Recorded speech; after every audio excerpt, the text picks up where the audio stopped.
एक कुत्ता गली में मारा घूमता है, एक कुत्ता कार में घूमता है। वो प्रारब्ध, मनुष्य नहीं। मनुष्य में दो, भाग्य और कर्म, दोनों के लिए रखा गया है। अगर हमारा भाग्य जोरदार पड़ गया तो हमारे कर्म फेल हो जाएंगे, और कर्म जोरदार पड़ गया तो भाग्य को दबा देगा। ये फाइनल का मनुष्य जन्म है। इसमें ये केवल नहीं कि प्रारब्ध में जो लिखा है वही होगा, आगे कुछ हो नहीं सकता। फिर मनुष्य जन्म की दुर्लभता सिद्ध नहीं होती। मनुष्य जन्म की दुर्लभता शास्त्रों में गाई गई है, दुर्लभो मानुषो देहो। क्या दुर्लभता है? अब हमारे प्रारब्ध में लिखा है दुख ही भोगना है, लेकिन आपने निश्चय किया सत्संग सुन करके कि सर्व सामर्थ्यशाली भगवान और भगवान का नाम सब कुछ कर सकता है। अब सब कुछ बदल जाएगा, आपका प्रारब्ध बदल जाएगा, सब बदल जाएगा। जैसे मार्कंडे नाम के एक ऋषि थे, तो उनके पिताजी बहुत बड़े ज्योतिषाचार्य ब्रह्म ऋषि थे। तो जब ही वो पैदा हुए तो कुंडली बनाई, तो उसमें लिखा था 5 वर्ष की आयु। बड़े चिंतित हुए, क्योंकि बड़ी तपस्या के बाद ऐसा पुत्र हुआ और 5 वर्ष जिएगा। प्रारब्ध 5 वर्ष का था। तो उनका मनुष्य जन्म केवल प्रारब्ध के अधीन नहीं है, उपाय के भी अधीन है। कर्म का मतलब उपाय भी करें हम उसका। तो उन्होंने विचार किया कि इस प्रारब्ध को केवल भगवान या भगवान का कोई प्रेमी महात्मा ही बदल सकता है, दूसरा कोई नहीं।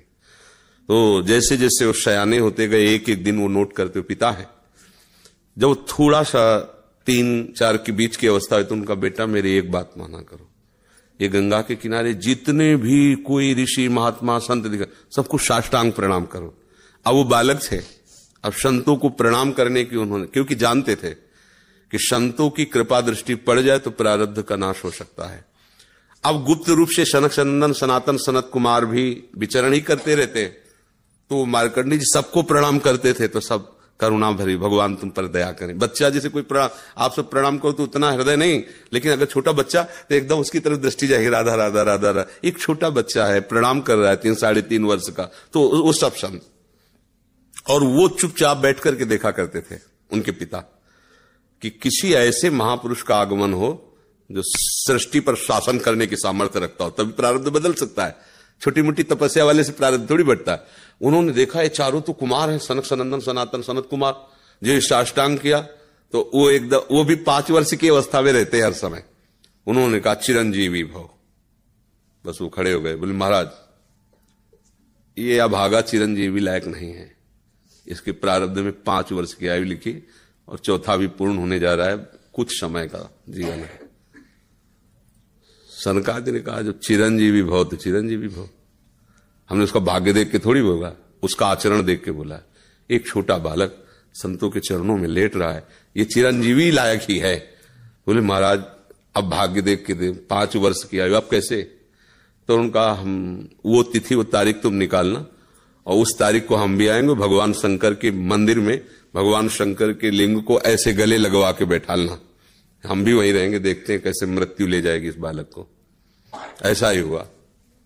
अब संतों के बताए हुए मार्ग पर चलने वाले का मंगल ही होता है। तो वैसे चारों कुमार वहां विराजमान गुप्त रूप से, धर्मराज पधारे, यमराज के रूप में नहीं, धर्मराज के रूप में, क्योंकि पर वो ये दृश्य देखकर घबरा गए। और मृत्यु के भी, काल के भी महाकाल भगवान शंकर हैं। उनका स्मरण किया कि भगवान आपके ही विधान का हम पालन करते हैं, जो आप आज्ञा करते हैं। 5 वर्ष की आयु है, वो आयु आज खत्म होने जा रही है, समय पूरा हो गया, पर मेरी ताकत नहीं कि आपसे छीन कर मैं ले जाऊं आपको गले लगाए हुए से। तो प्रभु आप प्रकट होइए और बताइए कि हम आपके कानून का आप कैसे पालन करें। अगर हम अभद्रता करते हैं तो आपकी मर्यादा जाती है, और अगर मैं अपने आपके कानून का पालन नहीं करते तो धर्म का नाश होता है। तो भगवान शंकर प्रकट हुए और उन्होंने कहा कि तुम्हें कोई परेशानी की बात नहीं, 5 वर्ष की आयु है ना, मेरी आयु के 5 वर्ष इसको जोड़ लीजिए। भगवान ने कहा मेरे हिसाब से। भगवान को जानते, जब यहां का पूरी सृष्टि का विनाश होता है ना, तो इतना होता है, निमेष इतने, जैसे भागवत में आता है ब्रह्मलोक में एक कमल की पंखुड़ी ऐसे छेदी गई तो मृत्युलोक का 1 वर्ष और वहां का इतना समय।